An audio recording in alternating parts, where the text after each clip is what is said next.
has come again. A champion must stand. It can only be one of us. Victorious. So stand up and fight, my friend. There's a title you must defend. Shut it on and on. Bring it to me. Defend your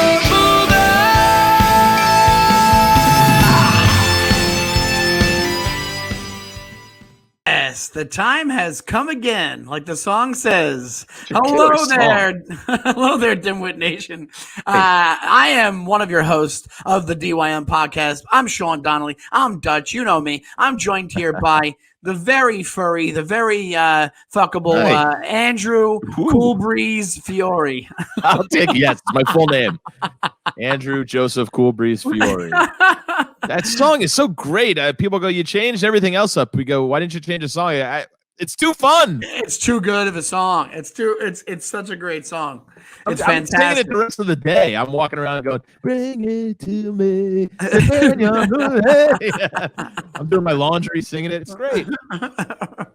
What's going on there, Andrew? How are you, kid? Pretty good week. We record this on Thursdays for you fine folks to come hear it on Fridays, and the week went by pretty quickly for me. I got two things I wanted to bring up to you before we get into the movie talk. Okay. I don't know. I'll let you pick first. I got a new tattoo, or do you want to hear about funeral stuff? Wow. Well, let's start with the funeral stuff, and then we'll end with the new tattoo. That's a good segue because one's a little funner than the other. That's what I figured. So, bad news first. Yeah. Well, it's not terrible news. So, you're gonna laugh at this, but I have an Uncle Leo. You guys know we love Seinfeld, and we talk in Seinfeldian vocabulary. Andy, hello. He's technically he's quote unquote my uncle. He was my dad's best friend. He's never not been a part of my life. He's a fake uncle. I have those too. Yeah. But he's my Uncle Leo and Aunt Tilly, and so he unfortunately, after a long battle with Alzheimer's, and also well into his 90s, passed away this week. Very sad. His kids are like my, family as well. And, but it's one of those things where you're like, well, at least he's not, suffering anymore. And his wife, Tilly, had died a few years ago. He was getting lonely, and he was such a big family guy. COVID was really killing him because he was a Sunday dinners every Sunday, get together with family.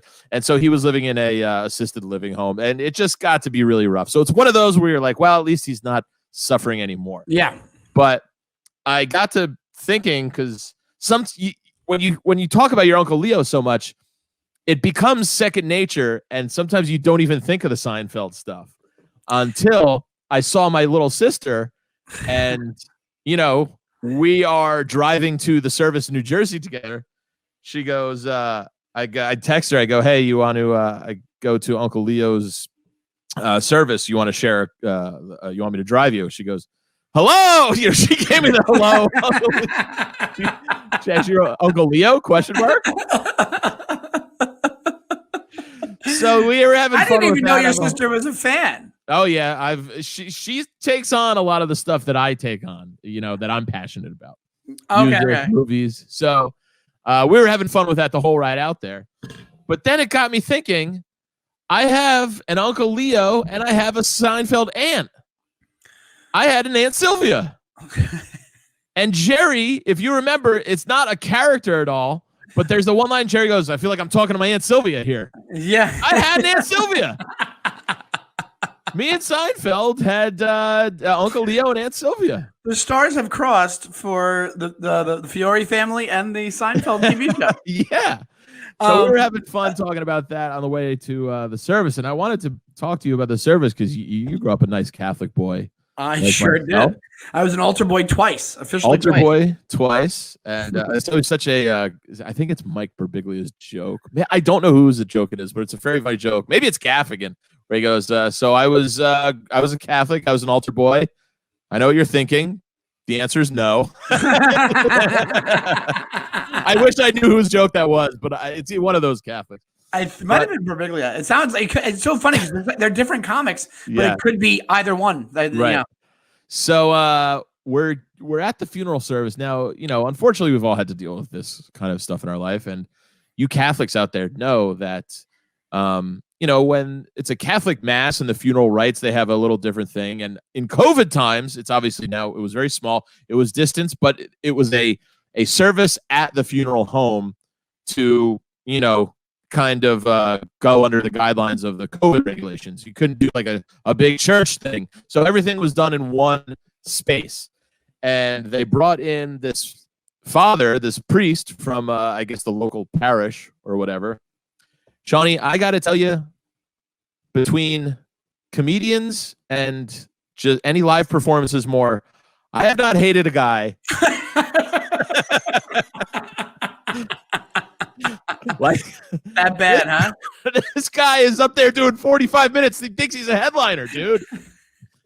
I'm telling you, he's bebopping and scatting. Your uncle's dead. You're like, what's with this hack? What's with this hack? Dude, my sister looked at me and we just both did that eye roll. Like, can you fucking believe this guy? Also, for old school Catholics, can't you picture your older relatives saying how disrespectful that is if he's doing it? Dude. Yeah. And there's an older faction of people there because they were just old. Right, of course. I could see my dad's friend Dick Florsheimer getting uncomfortable going, what the fuck is going on with yeah. I mean, this guy, he's up there and he's making it all about himself. He's tying in every story and it's going back to him. He goes, I know your Uncle Leo's up there playing those Italian card games he's like to do. I hope he doesn't run into my grandfather, who was a very known cheat at those games. What the fuck does that have to do with anything? This guy's doing crowd work at the funeral service. It's like, you know what? I'd rather you fuck a kid than do this act. That's insane. That's the worst. Because you're like, that's another Seinfeld reference. He's like, are you insulted because you're Jewish? No, I'm insulted because I'm a comedian. I said bebopping and scatting too before you missed it. I missed it. He's up there bebopping and scatting. I didn't even hear it. You know what? Bebopping and scatting is so in my lexicon at this point. Yeah. I don't even hear it as a Seinfeld thing. Yeah. He was giving like his credits. Dude, it felt like a fucking bad open mic hack. Oh, God. Oh, my God. Oh, he was, with the mask. He goes, yeah, I'm going to stand very far away from you guys so you can hear me. Some of you people in the back will probably say that's probably better. They're going, oh, Jesus Christ. Oh, my God. He goes, yeah, I've got this mask on, and sometimes I do mass, and that people can't hear me. I think a lot of my congregation prefers it that way. You're going, oh, Jesus Christ. And to be fair, it's killing with some of this audience. Oh, God. Because, that Catholic, like, he knows he's working this older kind of Catholic room. So some people are fucking slapping their knees. He's like, let me put my mask on, or I should say mask. Yeah. It's like, Jesus Christ. And that's the only time Jesus Christ, you can say that out loud there. Like, Jesus Christ, right. Guy. And he's like, yes. Like, he's just there. Yes. Can I help you? He looks up from his notes. Yeah. Oh, this guy was brutal, buddy.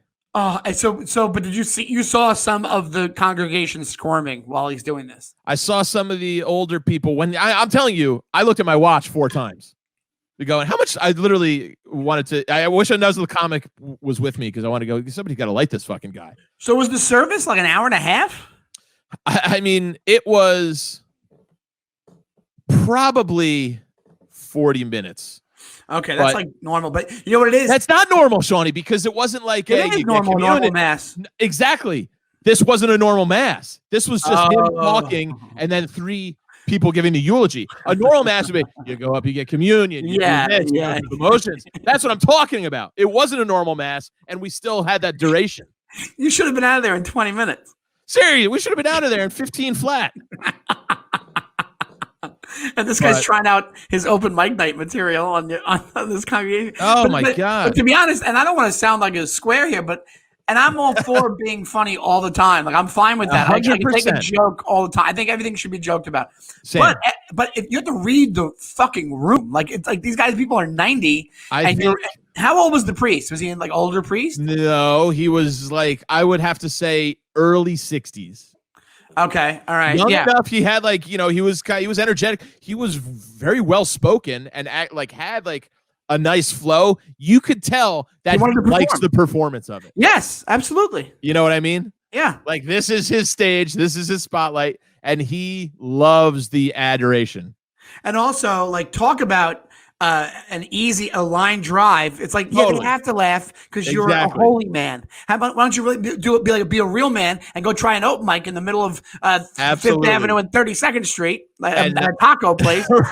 Yeah, seriously.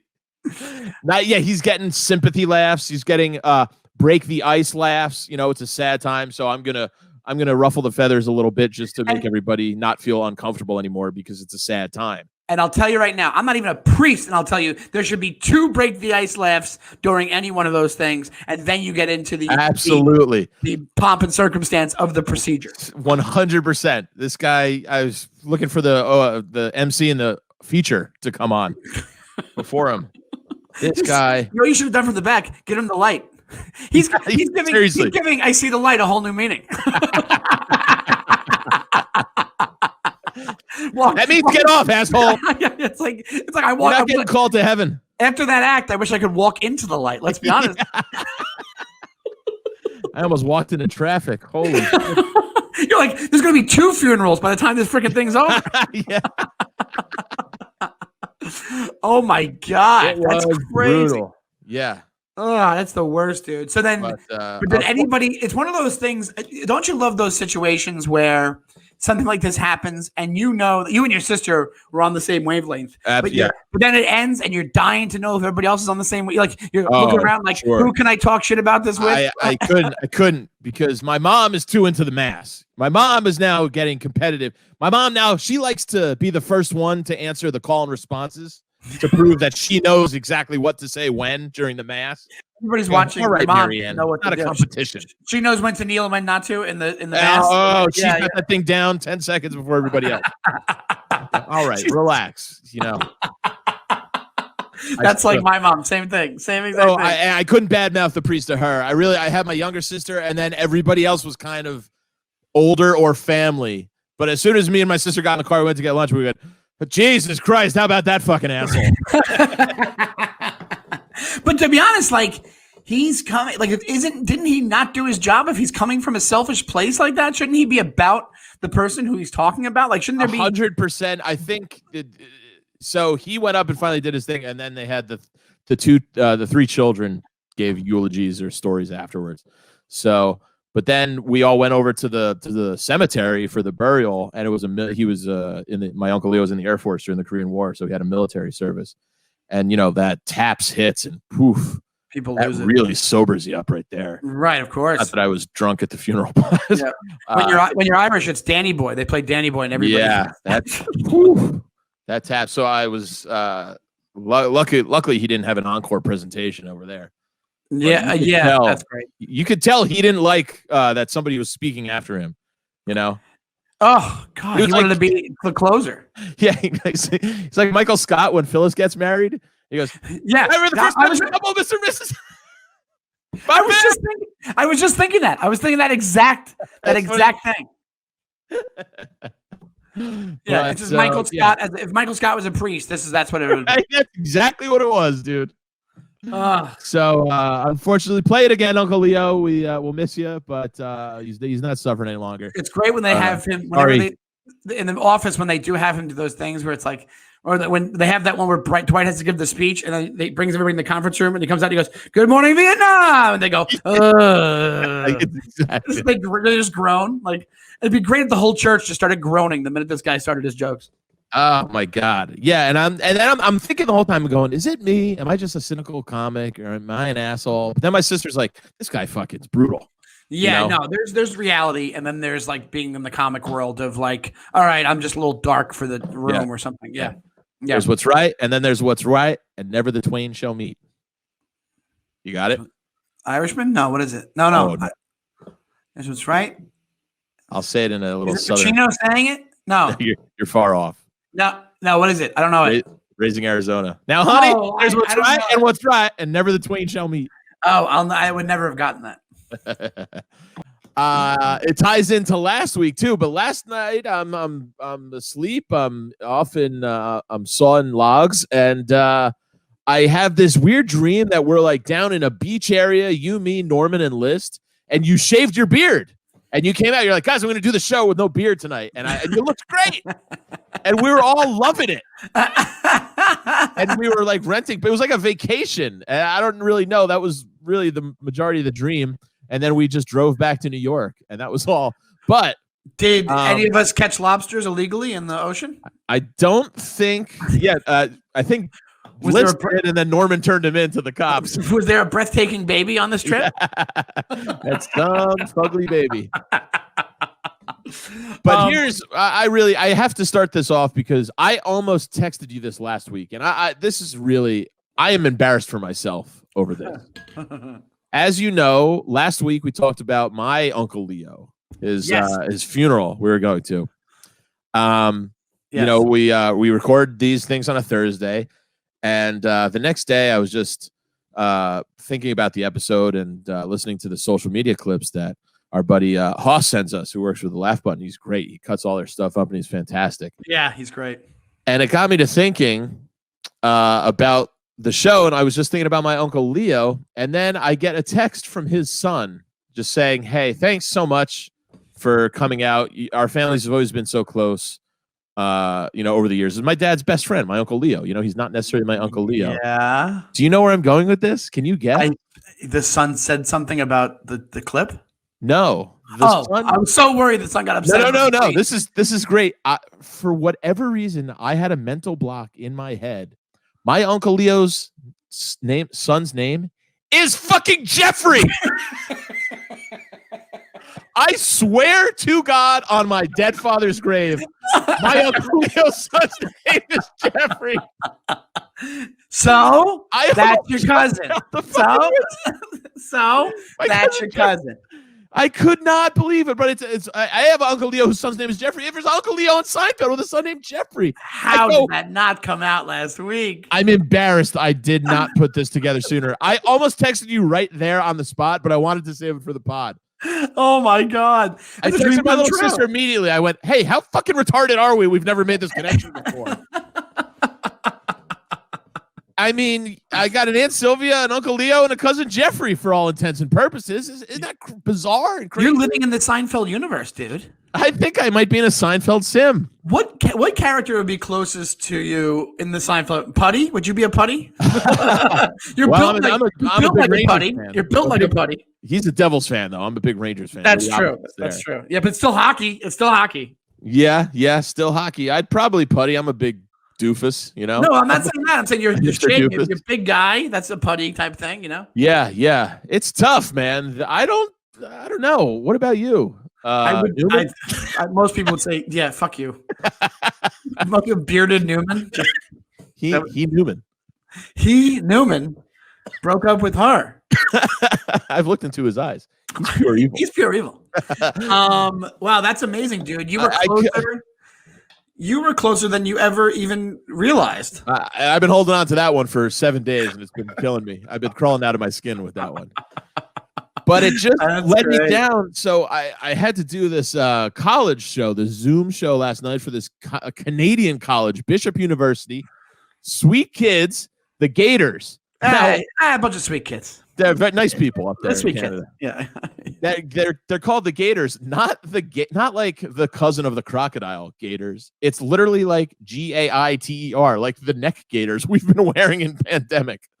Oh, really? That's their mascot name. Yeah, it was the weirdest thing. How is that intimidating? That's why Canada sucks. Not. I made a whole joke. I did 10 minutes on it. Yeah, that's why Canada. They're like I used to do a joke, but like they almost get it right. Like they're like, oh yeah, we'll be called the Gators, and you're like, oh, like the alligator. They're like, no, like just like that thing like goes in your mouth, like that gator. A neck warmer. Yeah. And anyway, their colors are very NYU colors, which is like purple and white, like violet, essentially. Yeah. And it got me thinking, and this happens to me so much. It got me thinking about my favorite, I think, Jerry Seinfeld girlfriend, top 5 at least, is Sharon. Yes. Sharon from NYU. She's my favorite. She's my favorite the whole time. Yeah, I love her in the outing. And then that episode comes on last night. No It's way. I'm living in this weird fucking Seinfeld simulation, dude. You're like the Omen for the Seinfeld right now. You're just materializing all this Seinfeld folklore, and it's really weird, man. It really weirded me out. Dude, that episode is great. Now I can't figure out, do you think her accent is real or that's her fake version of a New York accent? That's a good question. I don't know if there was an actress choice that didn't work out so well, because like they never said like, oh, they're like, she's like, it's Sharon from NYU, but it's really thick. But I'm like, I don't think that's what I don't think that's how she talks though. Like, an actor really can't talk like that and be an actor. Right. Maybe she made a choice as an actress for the part. There's a really sexy part of when he goes, I was immediately attracted to you. You remind me of Lois Lane. Yeah. And she bites her lip in the episode, and it's one of the hottest things ever in anything. It's so sexy that she does it. Yeah.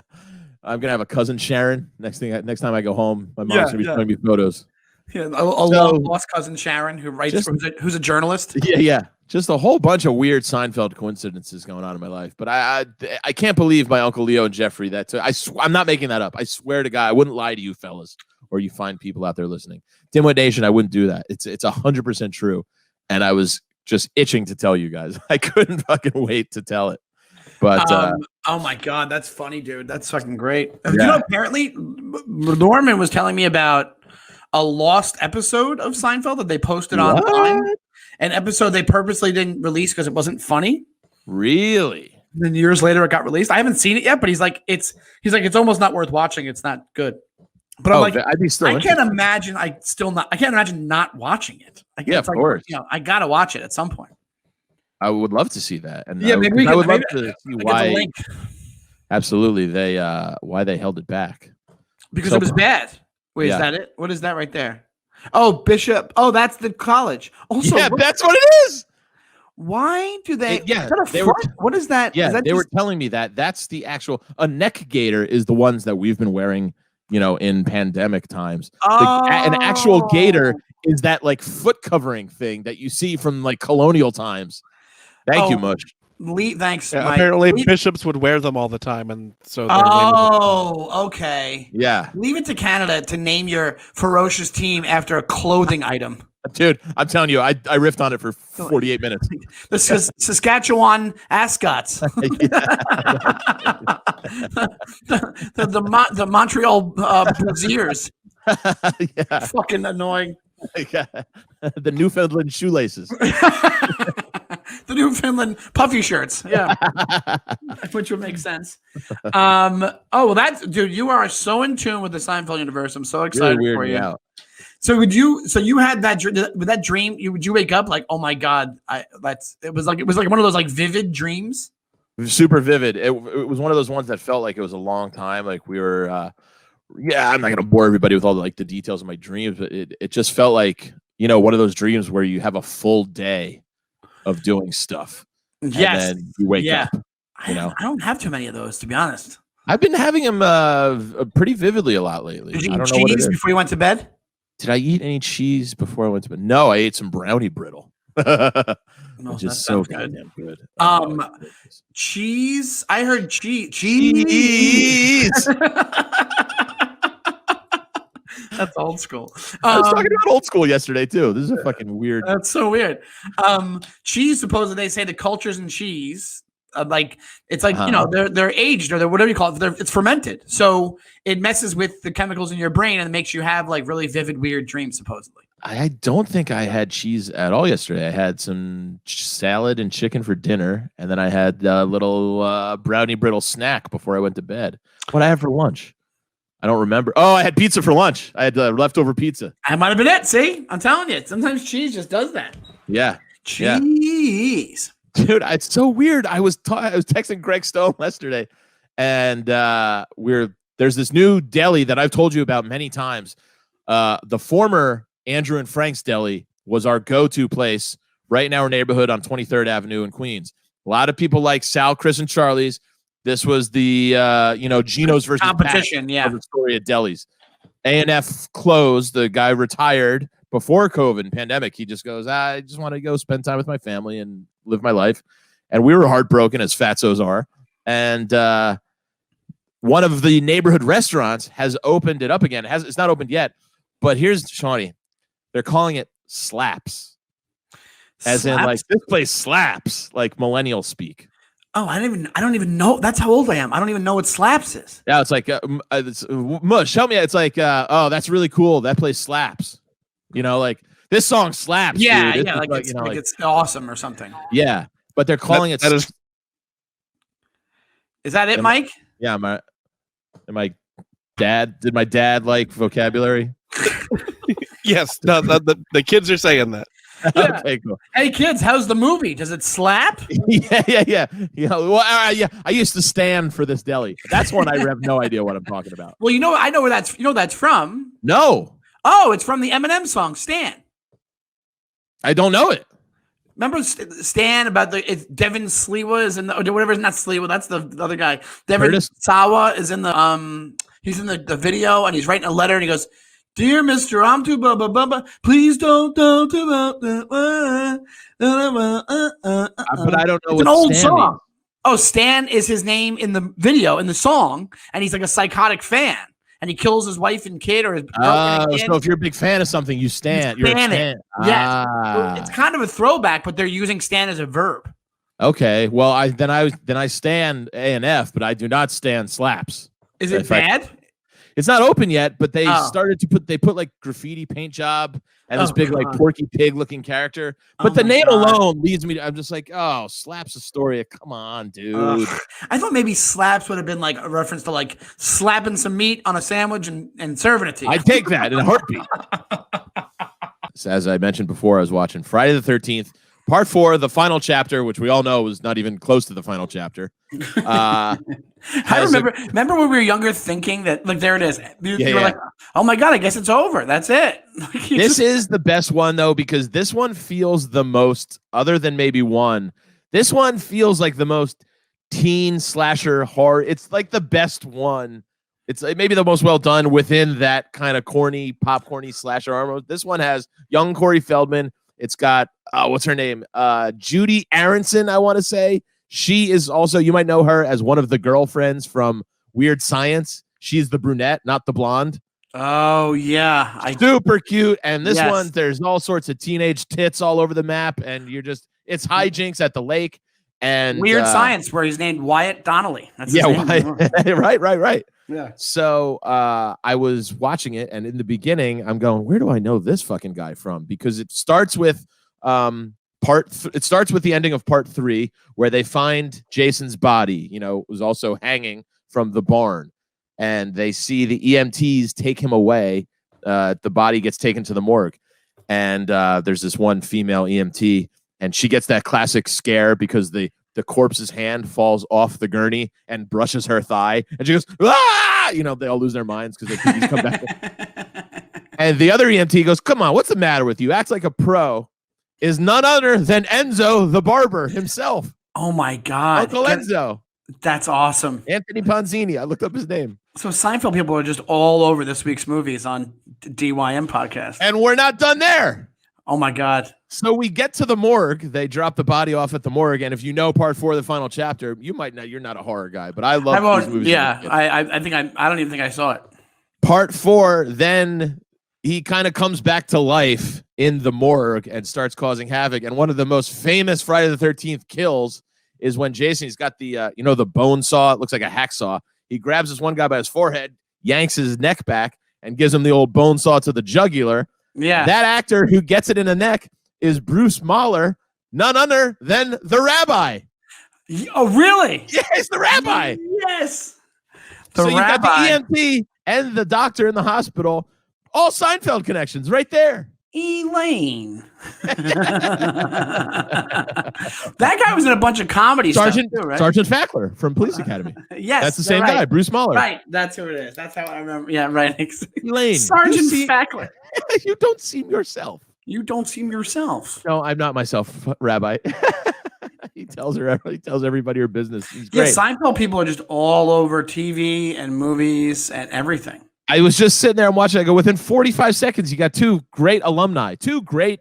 Well, Uncle Enzo's a one-off, but the rabbi we see a few times.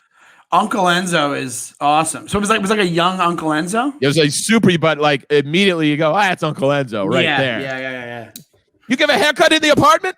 that was his hands. I don't know how he does it. The pizza man was here. He must be going bald. I always like, who brings the pizza man into their apartment like that and like lets him hang out? It was very odd. There he is. Look at him. They're damn together. So beautiful call. Look, there's Bruce Mahler on the right and Uncle Enzo right in the middle. Mushy. So great, one of the things you brought up that I love that they do in movies like this, in horror movies or like revenge movies, is they have him be shitty right before he gets murdered. That's what happened, right? Like he was shitty to the other girl before when he's like, be a professional, and then he gets. Oh, I don't think Uncle Enzo actually bites it in this one. Oh, I thought you said he's the one who got slashed. No, that was that's the rabbi. That was the rabbi. Yeah. Sorry. Axe off of the neck. Yee, grisly. But you ever notice they do that? They'll have somebody be like, like totally, the school bully or something like that, and you get your comeuppance. Yeah, you get your comeuppance in the horror movies. Yeah, absolutely. That's why that's when you kind of root for the killer. You go, yeah, get that guy was a jerk. Kill him. Yeah. You kind of want nuts. Yeah, it's like you want him to get murdered. There's a lot of gratuitous violence in these Friday the 13th films. Sean. Yeah, that's the whole point. Hey, I'm watching this. I go, there's a lot of unnecessary killing. That's like you're like now you're a dad without being a dad yet. Like, yeah. That's what we get. That's what happens when you get to this age, and you're just like, is that necessary, Jason? Right. You have to use the hacksaw, Jason. Please. Yeah, young Corey Feldman, very young Corey Feldman in final chapter. Great cast. There's another kid. You mean musician Corey Feldman? That's all I know. That's only how I know him, from his music. Yeah, I saw him in concert. We all went one time, like Corey Feldman 3 years ago. Yeah, me and Big J and Soda. We all Attell showed up. It was the weirdest, most bizarre collection of people. Where was the concert? It was at a small New York City place. I wish I could remember. Like the Highline Ballroom. Was it Corey Feldman's apartment? Was it behind the bus station? And it was just Corey Feldman. And it was like me, Jay, Soder, Attell was there, Sal Volcano, and we were all watching Corey Feldman and the Angels. Was it surreal? I actually feel crazy. Bad for the guy. It was like a 3-hour show, dude. You could tell he's just like so in love with himself. He did at one point a costume change where he put together just like a montage of the films that he's been in with like his greatest hits. Wait, so he came out in outfits from like Stand By Me and like stuff like that? Not so much, but like more like the Frog Brothers from. It was literally a screen came down and showed clips. I think he changed into the outfit. No. Yeah. Oh, and then they just played a montage of his. Oh my god! Yeah, it was the most self-serving thing I've ever seen. But you know what? Have his life, and then tell me you're not going to do that. You know what I'm saying? Like, grow up like how that kid grew up. No argument from the Cool Breeze. And tell me that you're not going to be like, this is what the people want to see. And to be honest, it's not that bad if you think about it. That's why they're there. They're there to see him. So it's like one of those things where it's like it sounds really bad, but if you think about it, yeah, that's exactly what I'd want to see. I'd want to see that almost more than the music. Yeah, I think at least half of the audience was there. Ironically. Yes, right, exactly. Like they even had him around the time that album came out. This is why I feel bad. They like had him on like one of those morning shows, like as a joke. That's what it was, and he got really kind of made fun of, and it went like viral because they're like, "What the hell is this piece of shit?" But it was funny. Yeah, Sal was the only famous one of us there, and afterwards, somebody in Corey Feldman's camp. I guess recognized Sal from Impractical Jokers and like, would you like to come back and meet Mr. Feldman? And Sal just went, I think I'm okay.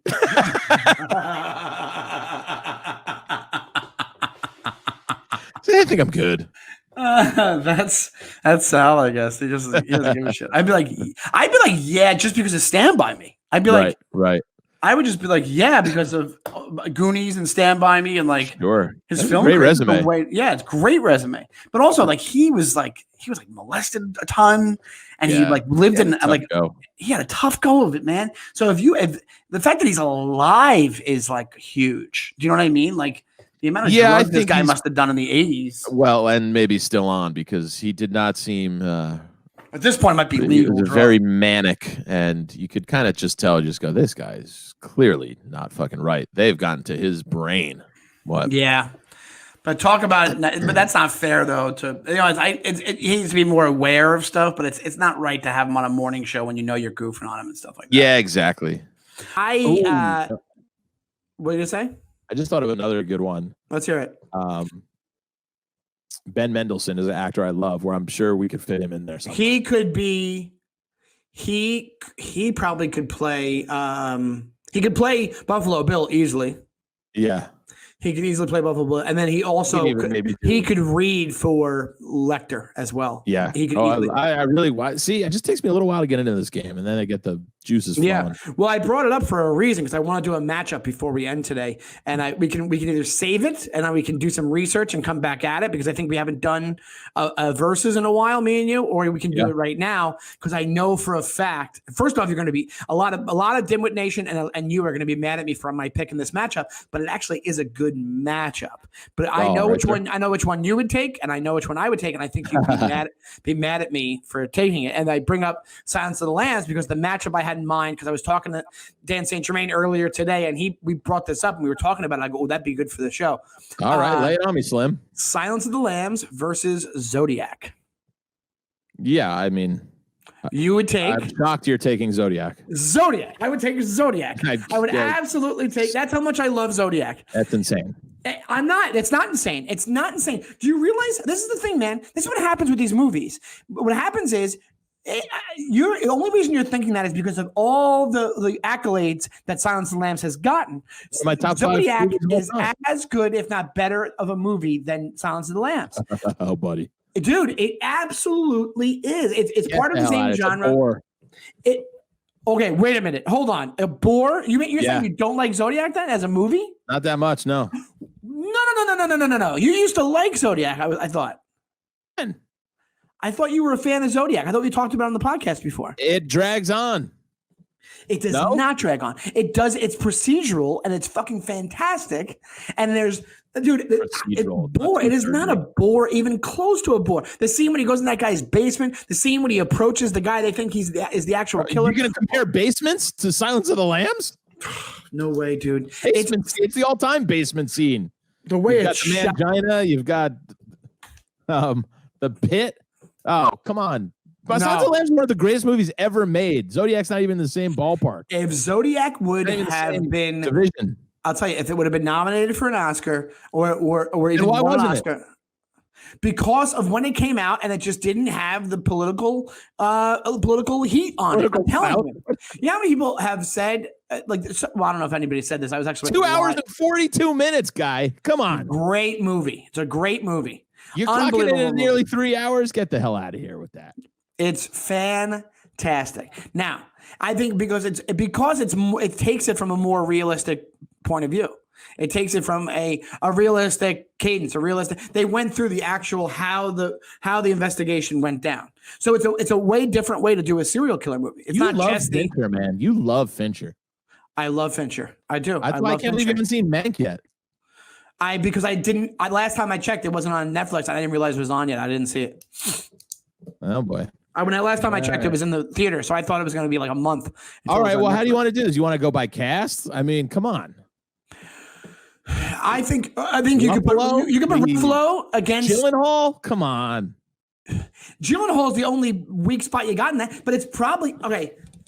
It might be the best thing Gyllenhaal's done. Have a weak spot. It might be the best thing Gyllenhaal's done. He plays the role. It's supposed to be an innocent. He's supposed to be an innocent in the movie. He plays the role. It kind of fits into what he is. He's kind of dopey, and it kind of fits in. It's almost like when Wahlberg plays an idiot, and it works out perfectly. You know what I'm saying? Like where, all right. Well, you got lucky there, I guess. Not lucky. I'm just saying, like he's playing like this, like kind of this this guy who has no part of this world. He's not a cop. He's just like a writer, and he's doing this thing. He's falling into it, and it's believable that he's freaked out by all this stuff within the movie. Dude, I'll tell you right now. You know why Zodiac's so great? It has one of the most terrifying scenes in a movie ever, and it's in broad daylight. When he comes up to them on that hill, that couple, and then he's in that fucking weird outfit, and he comes up to the couple, and that's one of the scariest scenes I've ever seen in a movie, and it's really quick. Coming from a notorious "I can't handle scary" person. Oh, sorry. Oh, yeah, because you're comparing that to Silence of the Lambs, which was one of the scariest movies of all time,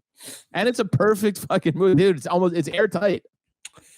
I'm sorry, it's not that I dislike Zodiac all that much. It's just not comparable to me to Silence of the Lambs, and nor is it anywhere near better. I disagree. Can you give me a conniption on this one? I'm not going to give you my conniption fit. I'm not going to give you. I'm trying to be passionate here. I know, but it's all I'm saying silly is to me. And I think it's worth noting that it's a different take. Like, it's a different take on a serial killer movie. What you can say, if you're taking it outside the movie itself and you're taking it with the influence of what happens after a movie, like, the fanfare and then how the movie's lasted. Yeah, Silence of the Lambs is fantastic. But what I'm saying is, Silence of the Lambs, it like we talk about in this podcast, it created a trope. It created how these things are going to be done. Like, if you look at Kiss the Girls, that's just Silence of the Lambs light. It's stuff like that. And like, it's all these things are trying to done in this mood. Zodiac took that and said, no, we're going to make a procedural cop movie, but based off the investigation for how they were looking for the Zodiac killer. The fact that it's real world based, the fact that it's that makes it even freakier, Wasn't Zodiac like one of those movies that was totally not if you like fact checked it, it would be way off the mark?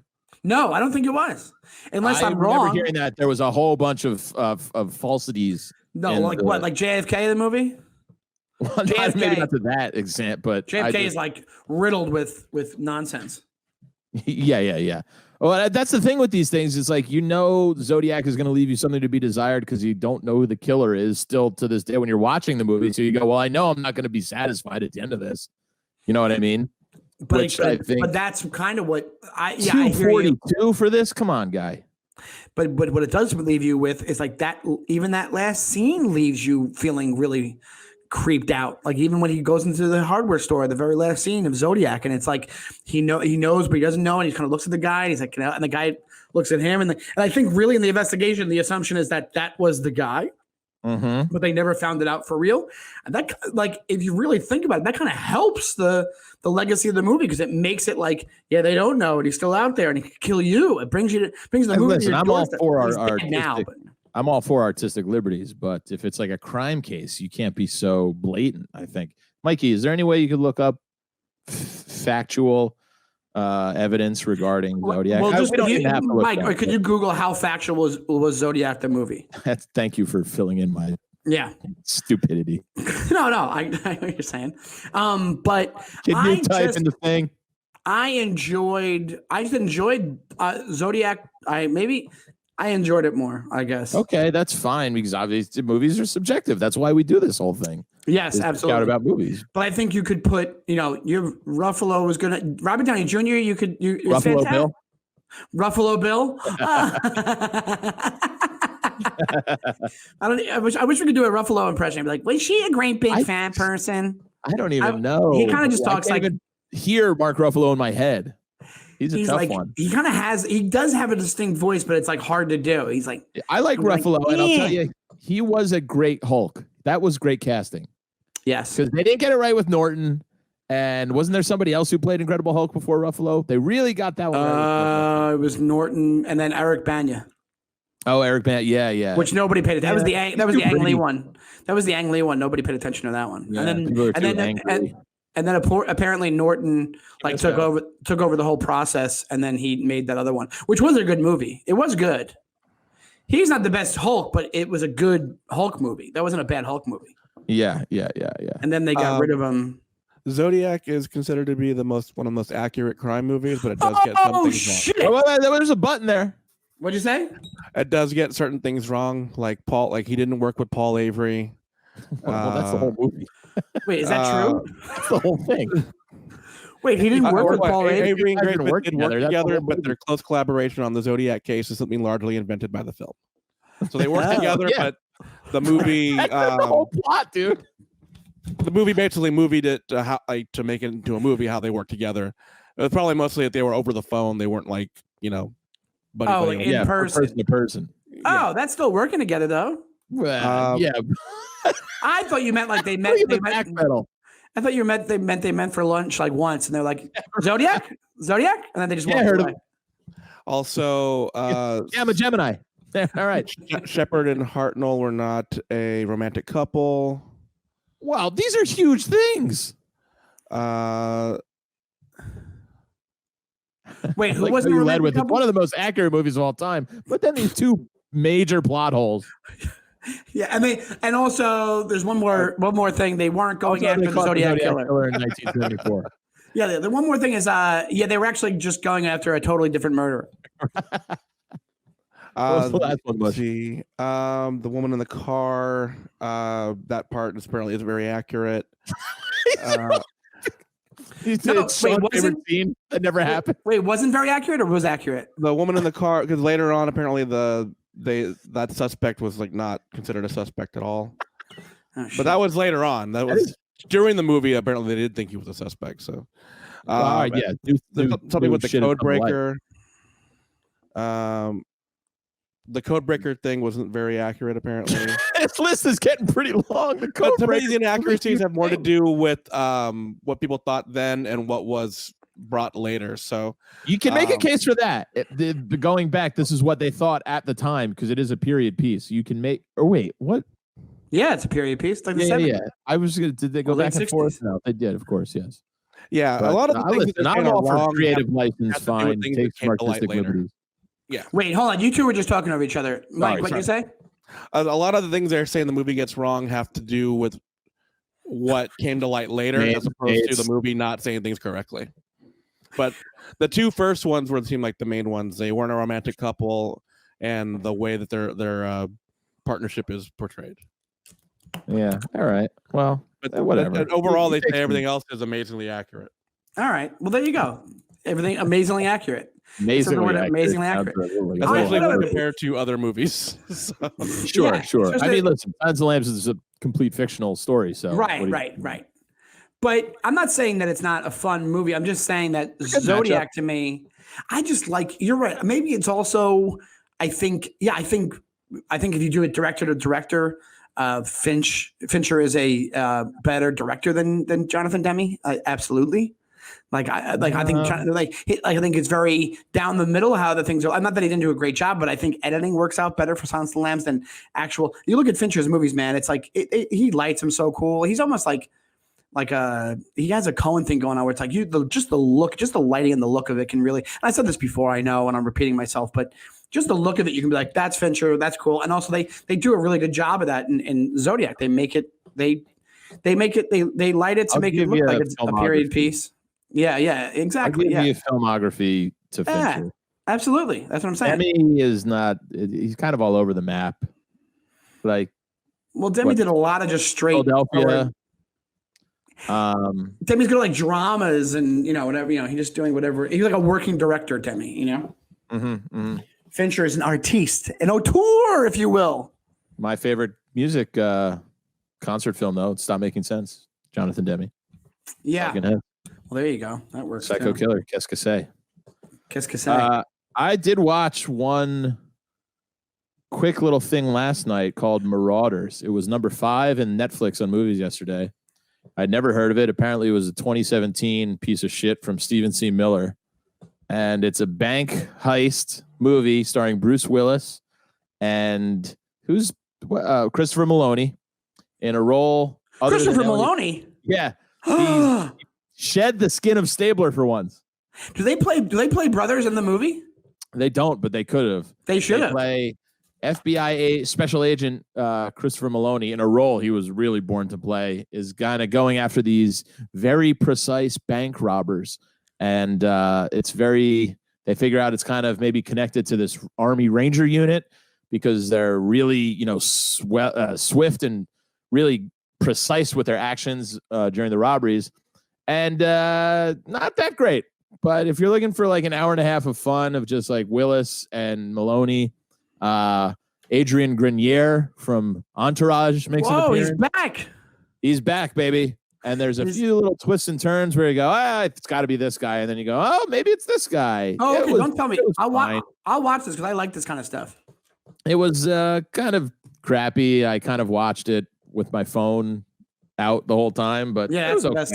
Yeah. So what I'll do is I have homework for next week now. I'll watch. Yeah, I wouldn't assign it to the class, but if you want something just to relax on, maybe I'll watch that for myself and see if I dig it. If you're looking for something, if there's nothing else on, it's one of those. Well, the other thing you watched was, speaking of Fincher, was Mank, and I have. But I want to talk about that. We'll save that for next week. Yeah. But yeah, I think final word is just that maybe I can say I think that Zodiac looks cooler to me. It looks more of a film than a movie. And I think that also can make that distinction too. It's like, Zodiac was if Hollywood's going to make a film, that's what Zodiac looks like. But Silence of the Lambs is like a movie. And also the time periods they came out at, beautiful piece of cinema.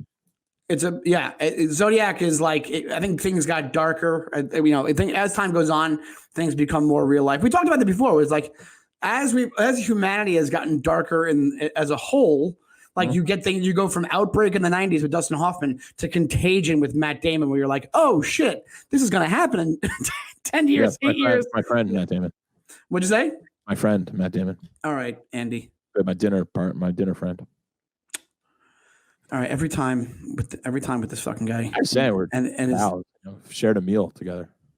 Yeah, and how's he doing? Have you talked to him during the quarantine? I haven't spoken to him like recently, I would say. But yeah. So when was the last time you spoke to Matt Damon? I think he tried to call me, but I missed the phone. I was in the shower or something. It said Matt Damon on your phone, or it was just like a random number? I don't keep him in Matt Damon. Obviously, if somebody like stole my phone, they would just have Matt Damon's numbers. I don't keep his name as Matt Damon, Right. So you have it. So he can be as Will Hunting.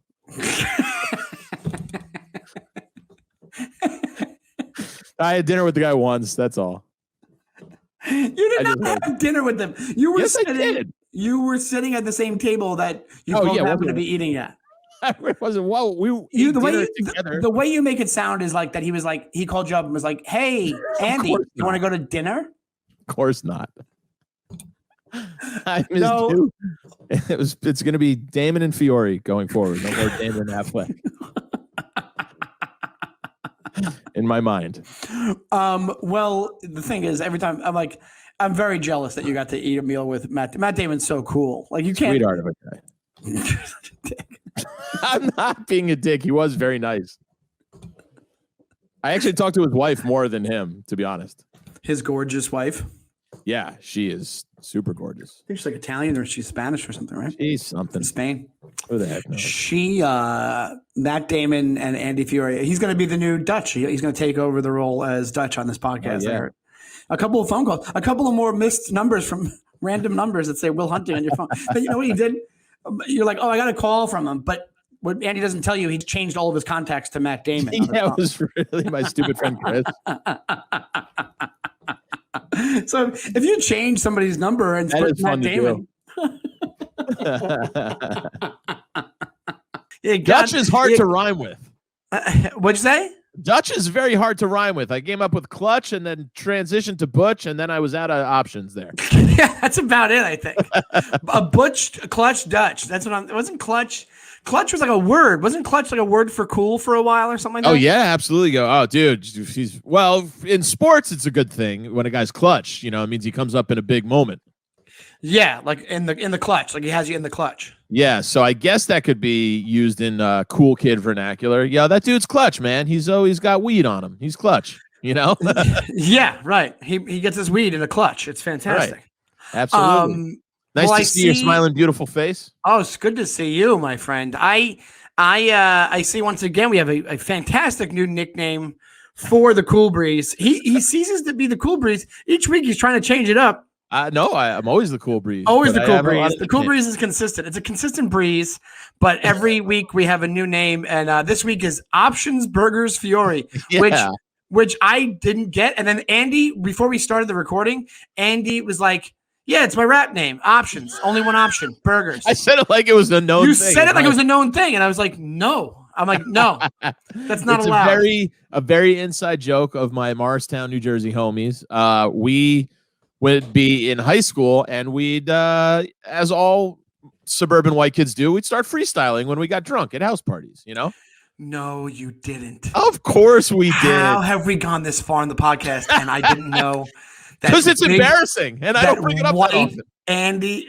White Andy fucking freestyle when he was drunk at his friend's house in the suburbs. Yeah. Holy shit. Was it like that scene in Clueless where the guy was like rolling with the homies? Absolutely. With the homies. That was a slice of life for us. Oh my God. Hold on, Andy, because we're not letting this go. This might be the whole episode. Let's be honest. And let's hear it.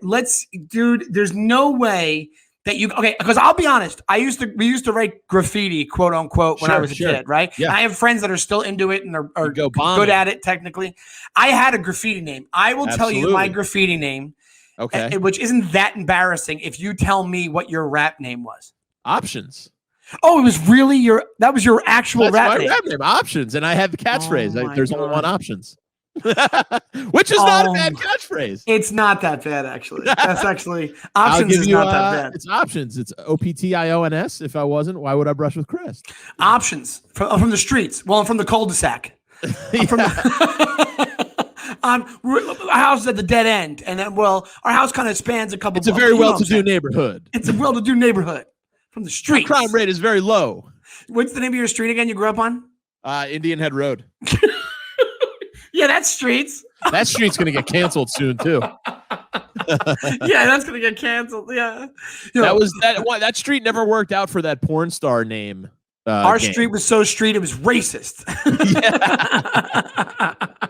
Now ours, that was always like your pet's name and the street you grew up on. Mine was always like Bruno Indian Head was my porn star name. You know what I mean? Oh, but actually, that kind of works. Actually, I guess Head is in there. Head's in there, and it makes it sound like he's like this native dude that's doing porn. It's very I'm very niche. I'm sure if I typed in Indian Head on Pornhub, a whole slew of videos would come up. Absolutely. Are you kidding me?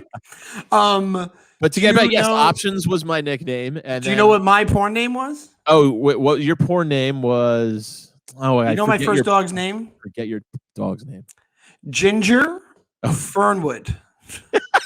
That could be a chick from the 80s. Yeah, it could. Yeah, Ginger Fernwood. Yeah, Fernwood Terrace was my block. And Suarez, what's yours?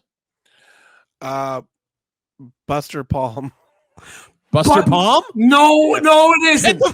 No, it isn't. No way. I think he might have been around for 20 years. You might have won that game. Buster Palm? Are you joking me? That's amazing. True. My God. That's like buck naked. That's that level good. It's that level good. Absolutely. Buster Palm is it's like a play on words built in. Holy shit. Fantastic. Dude, wow, I love you it. won that game, Mike. Holy you're no longer Buster mushy. Palm? Now you're Buster Palm. What are you kidding me? Hey, Bust. Yeah, can you show us this clip? Hey, Bust. What time you want to record today, Buster Palm? It's even like what was that guy? Was it Tim North or whoever? The drop in loads guy? Peter North. Like he'd always go, bust drop in loads. Was that tried to go, Buster Palm? And then it's gross, but your gimmick could have been you ejaculate into her palm, like her hand. Like that's what you do at the end Absolutely. of every porno is you busting her palm. It's a hand fetish thing. It's a hand fetish thing. Dude, if you don't change your name for comedy to Buster Palm, I won't be friends with you ever again. Or at least on all social media. It's got to be. Can somebody make the handle Buster Palm and be a fan account for the podcast? I'm assuming it's PALM, right? It's yes. Yeah, of course it is. Well, I guess there's no other way to spell palm. In my head, I was like, wait, is Palm Hands different than Palm Springs? I guess not. No, it's the same for some reason, but it probably should be different. Yeah. Buster Palm. Holy shit. I'm glad we brought that up. Buster Palm. I thought Ginger Fernwood was decent. Buster Palm. Yeah, I thought we had three good ones, but that's a it grand just kept getting slam. better and better. Yeah, that's a grand freaking slam. Buster Palm. Good for you. Yeah, so Options was one of my rap names, and then it became Burgers for some reason, and then it was Options Burgers. I can think of a couple of reasons for why we became Burgers. Yeah. Actually, no, I shouldn't say that because when you were a kid, you were a skinny kid like I was. Yeah, up until like the teenage year. Yeah, up until like 13. Then I put on some chub. But yeah. So my friends would call me up. This is the beginning. Burgers was right around 1999, 2000 when cell phones were starting to make their way into high society. And I was hooking up with this girl right after college. So this would be like 2001, 2002 from my hometown. And her last name, I swear to God, was Burger, right? You know, Berger, however that was spelled. Yeah. And so I was at her house one morning. I woke up there, and this was newer into our relationship of us hooking up. And my buddy Jacques called me, and he didn't know I was at her house, but he answered the phone. He was like, "Burgers, what's up?" And she heard me.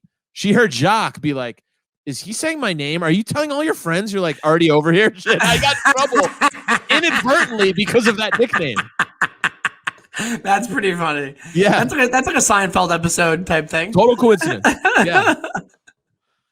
But so you were Options at first, and then so you never were Options Burgers mixed. No, it's always one or the other. And what would you rap about, Options Burgers? Well, it was all mostly freestyle, so I only have one set rhyme, and which was the aforementioned crest. What is it? I don't even know, like what you would call a bar, I guess. I don't have any. I don't have set bars. 16 bars. Oh, you don't have any. You don't have any that you memorized. I only spit one bar. It's Options, OPTIONS. If I wasn't, why would I brush with Crest? Oh my God! I know. Good, right? Made my day. This made my day that you used to rap with your friends. Why we still do? No, you don't do it, dude. No, if we go to my friend Matt Udall has a hometown Christmas party. Oh, every year. Obviously, didn't happen this year, but usually like every mid-December, like the week before Christmas, all the hometown homies get together. And it's a drunken festival, and we usually end up in the basement, and my buddy Chris will start it. And if like one or two of the mainstays are there, we'll be drunk enough, and it'll catch on. And then like somebody's wife will come out in the garage, be like, "They're rapping in the garage again." You know, like, oh my God! Now I want you to be canceled so bad for this. Why? You're not doing anything wrong. Because you're white, and you think that you can rap. It's mostly for our own humorous entertainment. I know. It's us trying to make each other laugh. Yeah, of course. I'm busting your balls. It's not like. But I would love to be there. Seriously. May I come? I don't have to come for the party. All I have to do is can you just give me a call when you guys start rapping, and I'll show up to the house. Absolutely. I'm pretty sure my friend Chris tried to tape it one time because he's weird like that. So there might be tapes out there. Dude, if you could get some for the show, Buster Palm would be forever in your debt. Oh my God, Buster Palm. My producer / manager, Buster Palm. Wow. Yeah, it's at the DYM podcast on Instagram and Twitter. Please check us out, sign up, message us, tweet at us. We'll tweet right back. We talk to people. We talk to Dimwit Nation all the time. It's amazing. Also, on top of that, you can follow Andrew Fiore. You can follow him on Instagram and Twitter as well, at Andy Fiore. That's his info. And he also has a radio show on Sirius every Thursday at 4. It's called The Raw Report. It's on Raw Dog 99. You got to check it out. Right, Andy? Absolutely. And while you're there, tune in a day early, 24 hours prior to that, on Wednesdays at 4 p.m. on Sirius XM Raw Dog 99. It's Sean Donnelly's very own show, which is called Celebrate. It was an amazing show, hilarious show. They take one topic and celebrate that each week. So why don't you download Sirius XM if you haven't now? I don't know what the hell you're doing. They got all sorts of deals, and everything's on demand. You can catch up to all the old episodes. It's a ball. Just we want to thank our friend. Now you know him as Buster Palm. I don't know Palmer. what I call him. the Palmer. Why'd you choke that day, Palmer? Palmer? I had a lot riding on that. What does he go? He goes, personally and financially. He goes, what happened that day, Bomber? Is that what he says? In Royal Tenenbaums? Just like why'd you choke out there that day, Bomber? That's so good.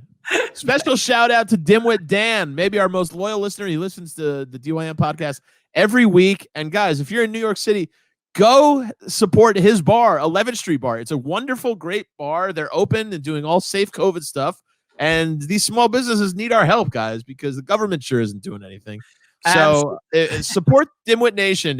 Support those who support us. There's a good way to put it. Please do. And guys, and please tune in next week. And we want to thank you guys so much for listening. And we love you. And we want to thank the LaughButton for having us. And it's been nothing but amazing. And thank you so much, Andrew, Options Burger, M&M Fiore. I appreciate you doing this. And we'll see you guys next week.